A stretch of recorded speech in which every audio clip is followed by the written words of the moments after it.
हर हर महादेव। दोस्तों, स्वागत है आपका अपने YouTube चैनल धर्म मंगल पर। यह पितृपक्ष में रवि पुष्प योग में अगर ये उपाय किया जाए तो जन्म जन्मांतर के पितृदोष से मुक्ति मिल जाती है। रुके हुए बिगड़े हुए कार्य बनने लग जाते हैं। संतान की कामना हो तो विवाह की कामना हो तो मांगलिक कार्य घर में बन जाते हैं। अपार धन संपदा की कामना हो, कर्ज से अगर आप परेशान हैं, बीमारियों से परेशान हैं, तो रवि पुष्प योग में इस उपाय को करने से हर प्रकार की परेशानी दूर हो जाती है। दोस्तों, आज की वीडियो में मैं आपसे बात करने वाली हूँ रवि पुष्प योग के बारे में। रविवार के दिन जब पुष्प नक्षत्र आता है तो उसे रवि पुष्प योग कहा जाता है, क्योंकि रविवार का दिन भगवान सूर्य का दिन होता है और पुष्प नक्षत्र जो कि अत्यंत श्रेष्ठ और अत्यंत शुभ माना जाता है, शनिदेव का नक्षत्र है और पुष्प नक्षत्र के अधिष्ट देवता है बृहस्पति देव। इसलिए यह नक्षत्र बहुत ही महत्वपूर्ण होता है। ऐसा कहा जाता है कि इस नक्षत्र में यदि कोई भी शुभ कार्य किया जाता है तो उसका फल आपको मिलता ही है, मतलब जन्म जन्मांतर उसका फल आपको प्राप्त होता है।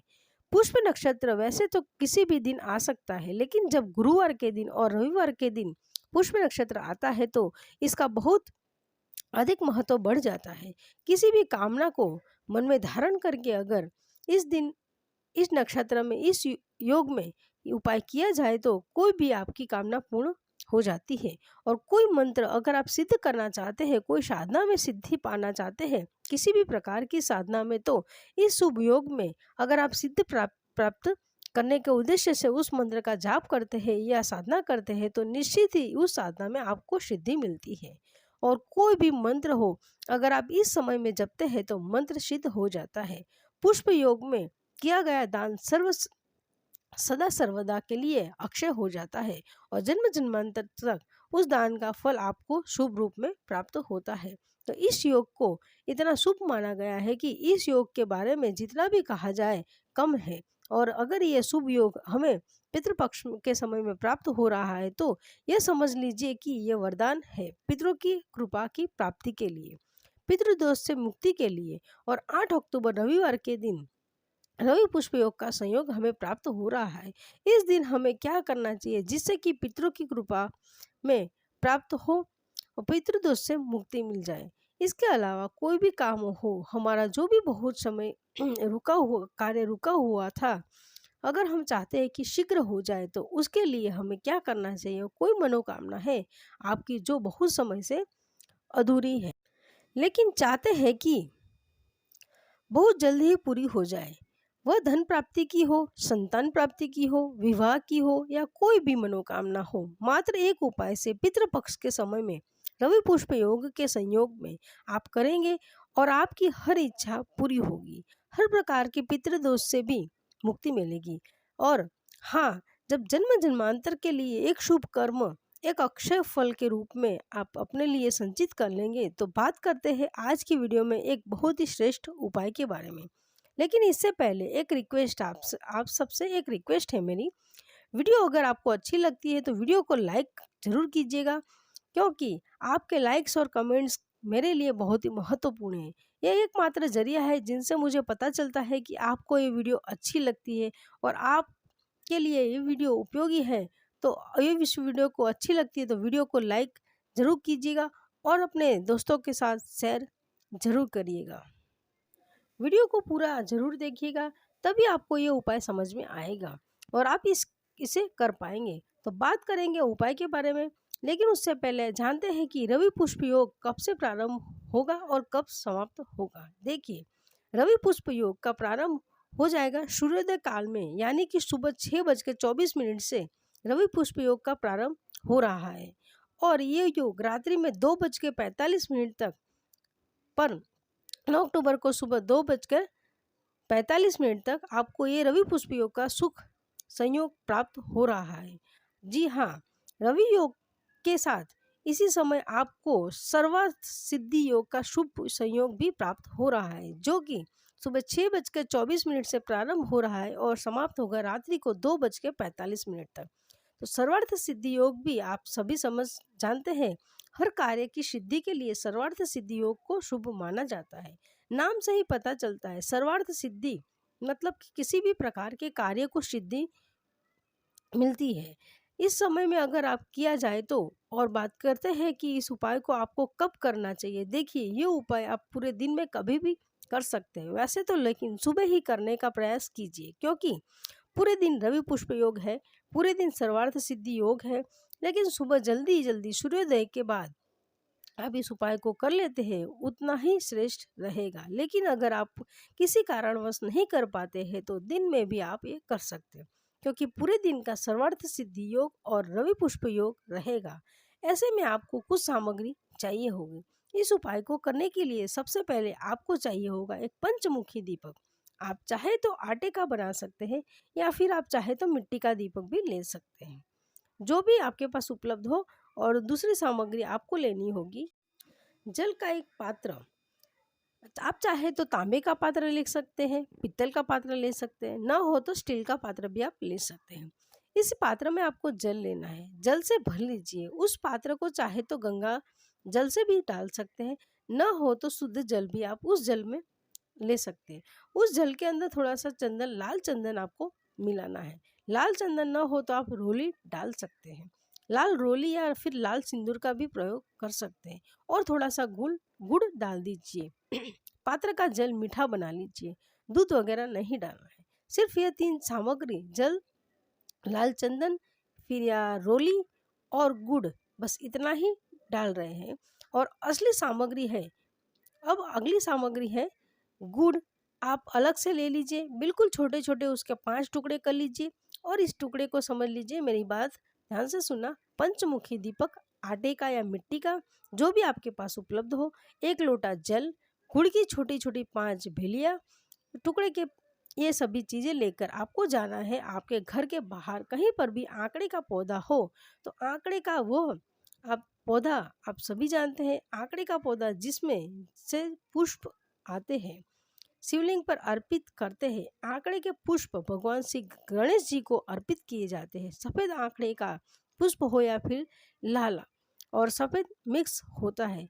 एक आंकड़े का पुष्प, वो भी मतलब कोई भी आंकड़े का पौधा हो, वहाँ पर आप चले जाइए। और एक चीज़ आपको ध्यान रखना है, ये उपाय आपको घर के बाहर ही जाकर करना है। मतलब ऐसा नहीं है कि घर में आपने आंकड़ा पौधा लगा है और घर में आकर ही आप उस उपाय को, नहीं, ऐसा नहीं करना है। घर के बाहर जाकर ही ये उपाय को आपको करना है। घर में अगर पौधा है तो घर में आप ये उपाय को नहीं कर सकते। बाहर भी बहुत आसानी से हर जगह आंकड़े के पौधे मिल जाते हैं, कहीं पर भी खाली मैदान, वहाँ पर भी पौधे उग जाते हैं। ऐसा कोई बहुत मुश्किल बात नहीं है, बहुत आसानी से हर जगह उपलब्ध रहने वाला पौधा है। थोड़ा घर से दूर जाना पड़े तो कर सकते हैं। एक जो उपाय, एक चीज उपाय को आप सिर्फ इसी रवि पुष्प योग में कर सकते हैं, क्योंकि ऐसा नहीं है कि बार बार रवि पुष्प योग आता है तो हम क्या बाद में भी कर सकते हैं, नहीं कर सकते। जब पितृ पक्ष के दौरान रवि पुष्प योग आता है तभी आप इस उपाय को कर सकते हैं। तो यह बात का भी ध्यान रखें। मतलब यह उपाय दुर्लभ संयोग है। जब आपको रवि पुष्प योग पितृ पक्ष में प्राप्त हो रहा है तो जन्म जन्मांतर के पितृ दोष का भी से भी आपको मुक्ति मिल जाएगी। एकमात्र वरदान है आपके लिए, जो कर लीजिए। अगर घर के बाहर भी दूर जाना पड़े तो कर लीजिए ये उपाय। और हम उपाय करने से पहले स्नान कर लीजिए, साफ स्वच्छ वस्त्र धारण कर लीजिए। आज रविवार है, प्रयास कीजिए लाल रंग के वस्त्र धारण करें। अगर लाल रंग के वस्त्र नहीं धारण कर पाते हैं तो भाई आपको इतना जरूर ध्यान रखना है कि काले और नीले रंग के वस्त्र नहीं पहनने हैं। बाकी किसी भी हल्के रंग के आपको ये वस्त्र धारण कर सकते हैं। घर की पूजा कर सकते हैं, घर में पूजा करके भगवान सूर्यदेव को जल देने के बाद भी आप ये उपाय कर सकते हैं। दिन में कभी भी कर सकते हैं। जैसे मैंने कहा कि प्रयास कीजिए सुबह करने का।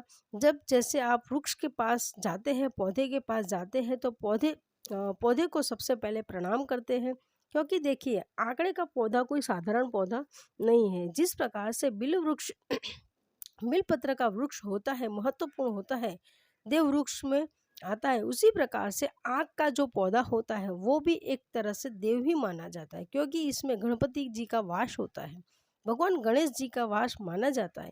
अगर 5 साल तक कोई भी आंकड़े का पौधा छोड़ दिया जाए तो उसके बाद में 5 साल के बाद उसकी जड़ को खोदा जाए तो उसमें से जो बनी हुई आकृति भगवान गणपति की ही मिल जाती है। मतलब बिल्कुल गणेश जी की आकृति की जड़ उसमें से प्राप्त हो जाती है और ये गणपति जी आपके गणपति माने जाते हैं। इनकी पूजा करने से कोई भी ऐसी कामना न हो जो पूर्ण न हो जाए। तो गणपति का वास आकड़े के वृक्ष में माना जाता है। इसके साथ ही आक का जो पौधा होता है उसमें भगवान सूर्य की पूजा की जाती है। सूर्य के उपाय किए जाते हैं। विशेषकर जो लाल वाले आकड़े पुष्प होते हैं भगवान सूर्य के उपाय के लिए प्रयोग किए जाते हैं। मतलब अगर आपका सूर्य कमजोर है तो ऐसे में उस पुष्प को अगर आप गणपति को अर्पित करते हैं या फिर आप शिवलिंग पर अर्पित करते हैं तो इससे आपके सूर्य मजबूत होते हैं। तो आंकड़े का पौधा साधारण नहीं है, एक देवीय रूप होता है क्योंकि देवताओं का वास माना जाता है। तो रवि पुष्प योग में सबसे पहले आपको जाकर पूर्व दिशा की तरफ मुख करके इस पौधे को प्रणाम करना है। फिर वहां पर आपको एक दीपक प्रज्वलित करना है। जो पंचमुखी दीपक आप लेकर गए वहां पर पांचों तरफ से प्रज्वलित कर लीजिए। और दीपक प्रज्वलित करते समय आपको ध्यान रखना है कि इस दीपक से उस पौधे को नुकसान न हो। मतलब कि आप थोड़ा सा पौधे से दूर रखकर ही प्रज्वलित कीजिए। पौधे की टहनी या पत्ता या फिर और भी कोई विभाग हो जो इस दीपक से प्रज्वलित ना हो जाए, जले ना, नुकसान ना पहुंचे, इस बात का ध्यान रखिएगा। और जैसे कि आसपास में घास होती है, फिर आसपास में कोई पौधे हैं, इन बातों का भी ध्यान रखना चाहिए। जब हम बाहर खुले स्थान में दीप प्रज्वलित करते हैं तो इस एक चीज का और थोड़ा सा दीपक घी या तेल डालने, आप शुद्ध घी भी डाल सकते हैं, चाहे तो तिल का तेल का भी प्रयोग कर सकते हैं। अपनी इच्छाएं सरसों का तेल मत लीजिए। बस इस बात का ध्यान रखें कि दीपक प्रज्वलित करने के बाद आपको जल अर्पित करना है। जो मीठा जल बनाकर लेकर गए आंकड़े की जड़ में अर्पित कीजिए। और इसी के साथ में 5 बिल्ली आप जो गुड़ की लेकर गए हैं, 5 टुकड़े गुड़ के, वो भी आपको समर्पित करने हैं। आंकड़े की जड़ में भोग स्वरूप में हम समर्पित करते हैं। इसके बाद में प्रदान कीजिए। अपने दोनों हाथ जोड़कर भगवान सूर्य देव का ध्यान कीजिए। अपने दोनों हाथ को जोड़कर प्रणाम करते हुए उसे उनके प्रार्थना कीजिए। यह सूर्य देवता की सराहना कीजिए। जगत को प्रकाश करने वाले आपकी कृपा की प्राप्ति के लिए मैंने आज आंकड़े के वृक्ष की पूजन किया है। आप मुझ पर कृपा कीजिए, मुझे जन्म जन्मांतर के दोषों से मुक्ति मिल जाएगी। कोई भी जाने अनजाने में मुझसे, मेरे परिवार से गलती हुई हो, कभी भी जिसका कष्ट मुझे आज प्राप्त हो रहा है, देखिए इस समय में आप अपने जितने भी कष्ट हैं, जो भी जिससे भी परेशानी से आप परेशान हैं, वह सभी परेशानियां अपने मन में स्मरण करते हुए भगवान सूर्य देव से प्रार्थना की उन सभी प्रकार की परेशानियों से मुझे मुक्ति मिल जाए। जो भी आपकी कामना हो, जिस कामना के उद्देश्य से आप ये उपाय कर रहे हैं, आप उस कामना को भगवान सूर्य देव का ध्यान करते हुए कहिए और अपनी परेशानियों को मन में स्मरण करते हुए भगवान सूर्य देव से उन परेशानियों को दूर करने के लिए प्रार्थना कीजिए। साक्षात प्रत्यक्ष रूप में भगवान सूर्य देव हमें दिखाई देते हैं। प्रत्यक्ष देवता है तो उन्हें देखकर जब हम उनको भी प्रार्थना करते हैं, बहुत शीघ्र स्वीकार होती है। तो वो रवि पुष्प संयोग में जब आप कर रहे हैं तब तो विश्वास कीजिए दुर्लभ से दुर्लभ परेशानी से आपको मुक्ति मिल सकती है। पितृपक्ष का समय है। इस समय में की गई प्रार्थना सहर्ष स्वीकार होती है। मतलब तुरंत आपके पितरों की कृपा आपको प्राप्त हो जाती है, तुरंत भगवान सूर्यदेव की कृपा आपको प्राप्त हो जाती है। तो ये उपाय वरदान है आपके लिए। बस आपको प्रणाम करना है पूजा करने के बाद और प्रार्थना करने के बाद, क्षमा प्रार्थना करने के बाद भगवान सूर्य देव को ध्यान करके और फिर आपको अपने घर आ जाना है। इससे ज़्यादा इस उपाय में कुछ भी नहीं करना है, लेकिन सिर्फ इतना सा कर लेने से ही, आज के दिन में सिर्फ इतना सा कर लेने से आपके जन्म जन्मांतर के पितृ दोष से आपको मुक्ति मिल जाएगी और आपके बिगड़े भी सभी कार्य बनने लग जाएंगे। कोई भी काम हो आपकी निश्चित ही पूरी होगी।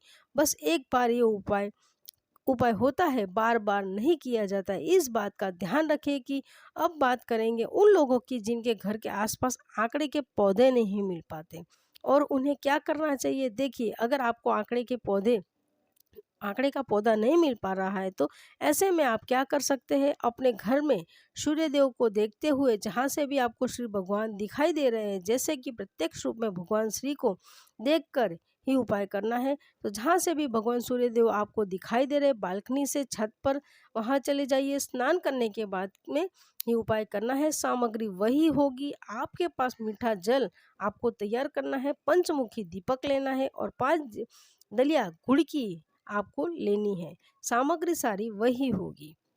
उपाय में अंतर सिर्फ इतना है कि इस उपाय में कोई पौधा नहीं है आपके पास। तो आप क्या करेंगे, एक पात्र ले लीजिए, उसके अपने सामने और मीठा जल जो आपने तैयार किया है भगवान सूर्य देव को देखते हुए उस पात्र में आप जल अर्पित कर दीजिए।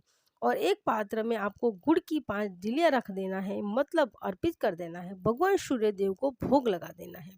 और पंचमुखी दीपक भगवान सूर्य देव को जिस प्रकार से आरती की जाती है, फिर परिक्रमा कर लीजिए 3 बार भगवान श्री या 7 बार। इसके बाद भगवान सूर्य देव से प्रार्थना कर लीजिए पितृदोष से मुक्ति के लिए और अपने पितरों की आत्मा की शांति के लिए, उनकी मुक्ति के लिए और अपने जीवन में आ रही परेशानियों से मुक्ति के लिए, अपनी मनोवांछित कामनाओं को पूर्ण करने के लिए। मतलब जो भी परेशानी आपकी है भगवान सूर्य देव से साक्षात कहिए, उनसे प्रार्थना कर सकते हैं। अब जो दीपक है वह वहीं आप चाहे तो रहने दे सकते हैं, जहाँ पर भी छत है या बालकनी में है आपने प्रज्वलित किया है। धीरे धीरे वो अपने आप ठंडा हो जाएगा। और जो आपके पास गुड़ की डिलिया है जो आपने अर्पित किया है, आप चाहे तो घर के बाहर किसी पौधे की जड़ में ऐसे ही रख सकते हैं, चिड़िया वगैरह खा सकती है। या फिर आप क्या कर सकते हैं, जो पात्र आपने लिया था उसी पात्र के अंदर आप गुड़ की डिलिया डाल दीजिए और फिर घर में आप किसी भी गमले में डाल सकते हैं। यह प्रसाद स्वरूप न तो किसी को खाना है, न किसी को बांटना है। इस बात का ध्यान रखें, जो जल आपने भगवान सूर्यदेव के एक पात्र में अर्पित किया है वो भी आप किसी गमले में डाल सकते हैं। हम जैसे कि जो लोग पौधे के पास जाकर पूजा कर रहे हैं उन्हें भी इस बात का ध्यान रखना है कि वहाँ पर जो गुड़ आपने रखा था वो गुड़ आपको घर लेकर नहीं आना है। और हम दीपक भी वहीं रहने देना है। पौधे के पास में दीपक प्रज्वलित कर रहे हैं, बस इतना ध्यान रखिए कि दीपक में घी या तेल बहुत थोड़ा सा डालेंगे, बहुत ज़्यादा घी या तेल का प्रयोग नहीं करना है ताकि जल्द से ठंडा हो जाए। क्योंकि बाहर जब दीपक जलाते हैं तो इस बात का ध्यान रखना चाहिए कि उस दीपक से किसी को नुकसान ना पहुँचे, पौधे को नुकसान ना हो, या जैसे आसपास में बच्चे हो, बच्चों उस दीपक को छुए नहीं, को किसी को नुकसान ना हो। इस बात का हमको सभी चीज़ों का ध्यान रखना है। ये उपाय आपको जरूर कर रहे हैं, सबके लिए ये बहुत आसान सा उपाय है। आपको पितृदोष हो तभी आप ये उपाय कर सकते हैं, नहीं है तभी भी आप कर लीजिए। भगवान सूर्य की कृपा आपको प्राप्त हो जाती है। सूर्य जन्म कुंडली में किसी भी प्रकार से अशुभ फल दे रहे हैं तो उनका आपको शुभ फल प्राप्त होता है। और सूर्य का जब शुभ फल हमें प्राप्त होता है तो हर प्रकार की सुख, समृद्धि, संतान, भाग्य, आयु, विद्या सब प्राप्त हो जाता है। तो ये उपाय सबको करना है। हो सके तो वीडियो को ज़्यादा से ज़्यादा शेयर कीजिए ताकि दूसरे लोग भी इस वीडियो को का लाभ प्राप्त कर सके। और ये उपाय कोई भी कर सकता है, पुरुष भी कर सकते हैं, स्त्रियां भी कर सकती हैं, लड़के या लड़कियां भी कर सकती है। आप चाहे तो अपने छोटे बच्चों से भी करवा सकते हैं। उनकी विद्या और बुद्धि के लिए ये उपाय अत्यंत सरल है, अत्यंत श्रेष्ठ और दुर्लभ संयोग है। इस समय में आपको ये उपाय जरूर करना है। और रिक्वेस्ट है मेरी आप सभी लोगों से, वीडियो को जितना हो सके शेयर कीजिए ताकि दूसरे लोगों को भी वीडियो का लाभ प्राप्त हो सके। आपको अच्छी लगी तो वीडियो को लाइक कीजिए और साथ ही साथ कमेंट बॉक्स में हर हर महादेव लिखना न भूलिएगा। इससे आपको सकारात्मक ऊर्जा की प्राप्ति होती है।